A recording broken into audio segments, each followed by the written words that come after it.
Ya halo semuanya, balik lagi bareng gue Vian Rafe. Dan seperti biasa di video kali ini gue bakalan lanjutin alur cerita yang sebelumnya pernah gue upload. Dan gak kerasa juga gue udah sampai ke session 11 dari alur cerita Benua Kaisar yang pernah gue bawain. Dan di session ini pasti akan lebih seru lagi. Dan tanpa banyak basa-basi lagi, yuk kita langsung cek this out aja alur ceritanya.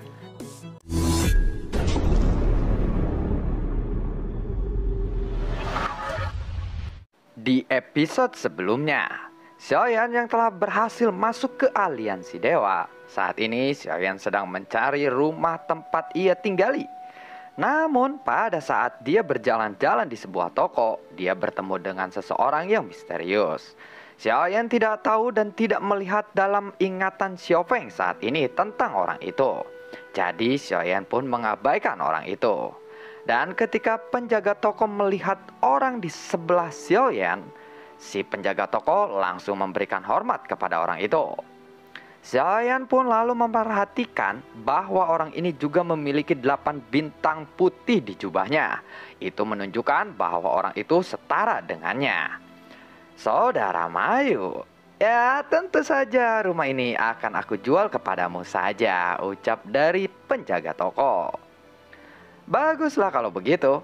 Nanti ketika aku menjadi pimpinan dari pavilion ini, aku tidak akan pernah melupakan kebaikanmu ini kepadaku, ucap dari Mayu. Ternyata sosok orang itu bernama Mayu.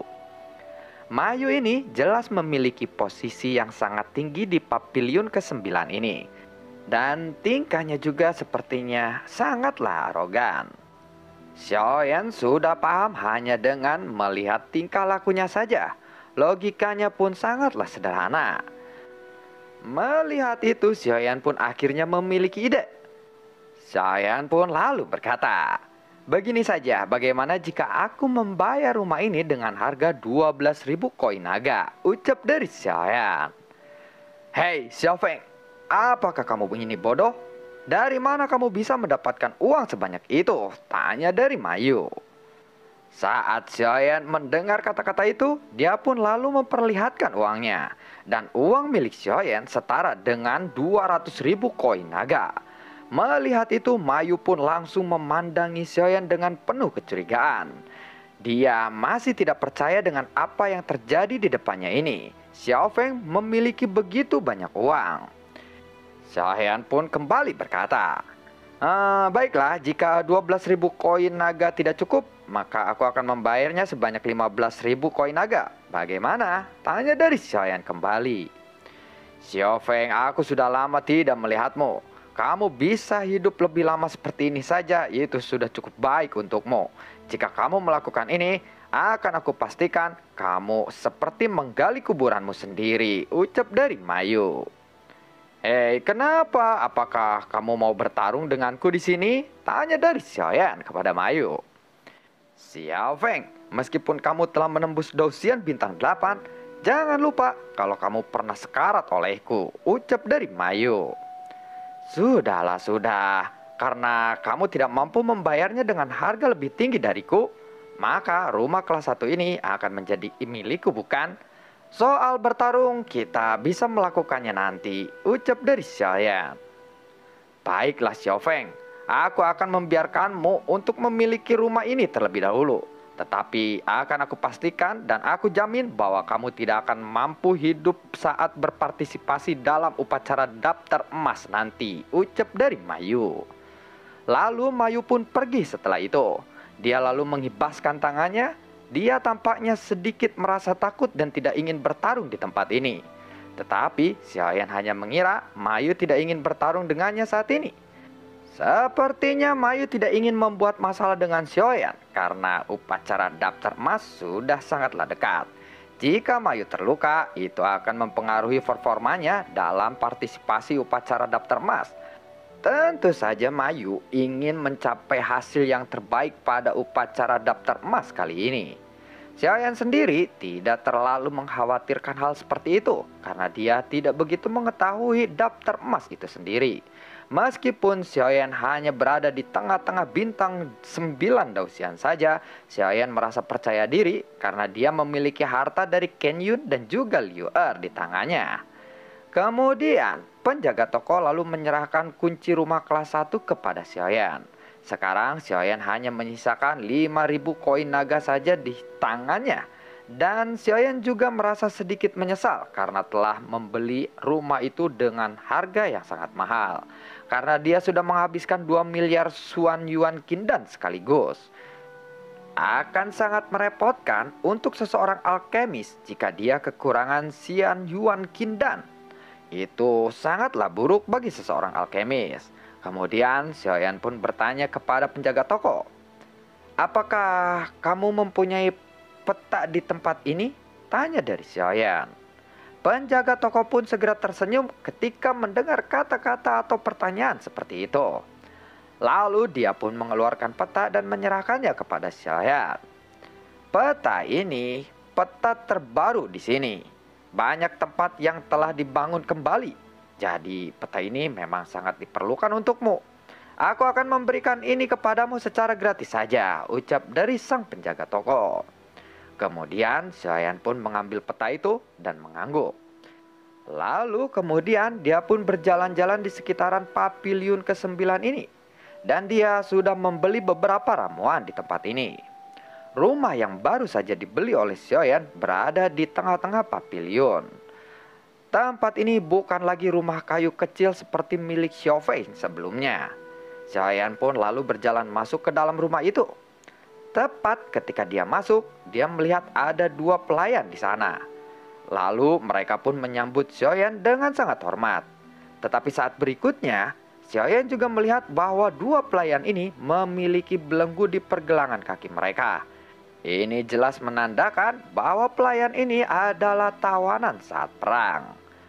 Sedangkan kedua pelayan itu melihat Xiaoyan masuk, mereka lalu menundukkan kepala mereka. "Selamat datang Tuan," ucap dari mereka. Mendengar itu Xiaoyan pun sedikit mengangguk. Tetapi Xiaoyan tidak menyukai dilayani seperti ini. Namun jika Xiaoyan membebaskan pelayan ini, pastilah pelayan ini akan diburu dan hidupnya akan segera berakhir. Xiaoyan pun lalu berhenti di depan kedua pelayan itu. Dan ketika Xiaoyan mendekati mereka, kedua pelayan itu pun menggigil ketakutan. Dengan cepat mereka lalu membenamkan kepala mereka lebih rendah lagi. "Hei, kalian berdua tidak harus gugup denganku. Oh ya, siapa nama kalian?" Tanya dari Xiaoyan. "Tuan, namaku adalah Xiaoding," ucap dari Xiaoding. "Tuan, namaku adalah Xiao Yuan," ucap dari Xiao Yuan. Kedua gadis itu menjawab dengan ketakutan. Xiaoyan lalu memandang lengan dan pipi mereka dan terlihat memar di sana. Jelas orang-orang yang tinggal di sini tidaklah memperlakukan mereka dengan baik. "Kalian berdua tidak perlu gugup denganku. Aku hanya punya satu permintaan saja. Ketika kalian berbicara denganku, pandanglah mataku. Dan wajahku tidak begitu jelek, bukan?" ucap dari Xiaoyan sambil berjalan ke arah depan mendekati mereka. "Oh ya, satu lagi. Bisakah kalian membuatkan teh untukku? Sepertinya pemandangan di sini cukup bagus," ucap dari Xiaoyan kembali. Mendengar itu, Xiaoding dan juga Xiao Yuan mengangguk dengan cepat. Ada beberapa bunga sakura di halaman rumah itu. Lalu Xiaoyan lebih memilih untuk duduk di bawah pohon ceri. Xiaoding dan juga Xiao Yuan telah menyeduhkan teh dengan sangat hati-hati lalu memberikannya kepada Xiaoyan. Sebuah cahaya lalu menyala di tangan Xiaoyan dan 2 buah ramuan pun muncul. Kemudian dia memandang Xiaoding dan juga Xiao Yuan. "Ada banyak bekas luka di tubuh kalian. Minumlah ramuan ini. Malam ini kalian harus meminumnya dengan teratur. Luka-luka kalian pasti akan sembuh," ucap dari Xiaoyan. Mendengar itu, Xiao Yuan dan juga Xiaoding pun terkejut. Tetapi mereka masih menundukkan kepala mereka dan tidak berani menatap langsung ke arah mata Xiaoyan. "Aku tidak tahu apa yang telah kalian alami selama di sini. Jika aku sudah menyelesaikan urusanku di sini, kalian boleh ikut denganku agar hidup kalian tidak sengsara seperti ini," ucap dari Xiaoyan. "Tuan, apakah Tuan serius?" tanya dari Xiaoding dan juga Xiao Yuan ketika mendengar kata-kata Xiaoyan itu.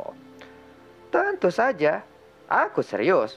Tetapi syaratnya adalah kalian harus memandangku saat kalian berbicara denganku, ucap dari Xiaoyan. Mendengar kata-kata itu, Xiao Ding dan juga Xiao Yuan yang menundukkan kepala mereka, sekarang mereka sedikit mengangkat dan memberanikan diri untuk memandang ke arah Xiaoyan.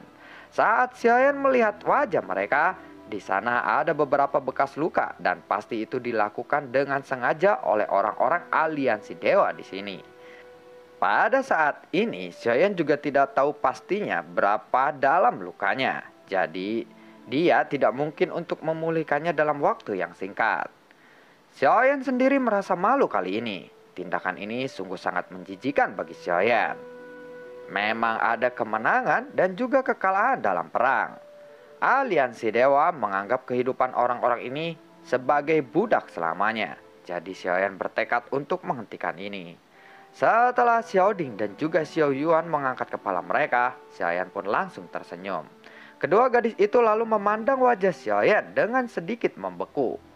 Mungkin mereka belum pernah melihat wajah orang ini setelah mereka menjadi budak di tempat ini. Lalu mereka pun tersenyum melihat wajah dari Xiao Feng atau Xiaoyan ini. Setelah itu, Xiaoyan lalu bertanya kepada Xiao Ding dan juga Xiao Yuan tentang beberapa hal. Perlahan-lahan, Xiaoyan pun mulai memahami situasi di aliansi dewa ini. Dan sementara itu di suatu tempat lainnya, ada seseorang sosok yang sedang duduk di kursi dengan sangat santai. Pada saat ini, ada orang yang terburu-buru muncul dengan penuh amarah dan melihat sosok itu di kursi.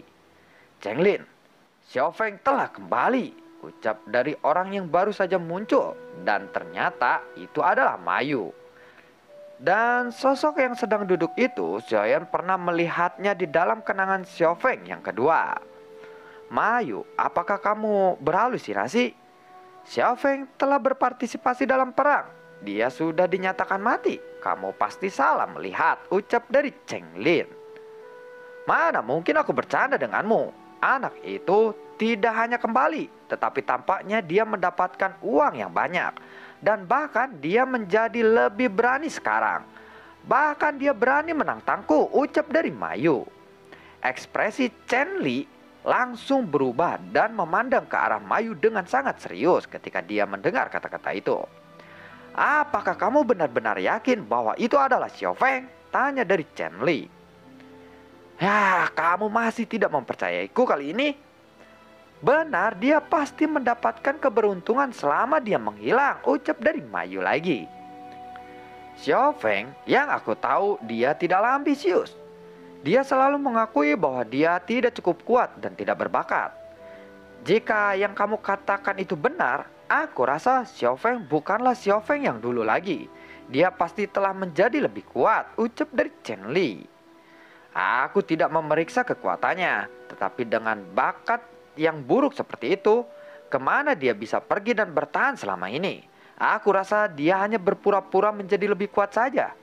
Akan lebih baik jika kita menyelesaikannya malam ini, agar kebencian di hatiku ini juga menghilang, ucap dari Mayu.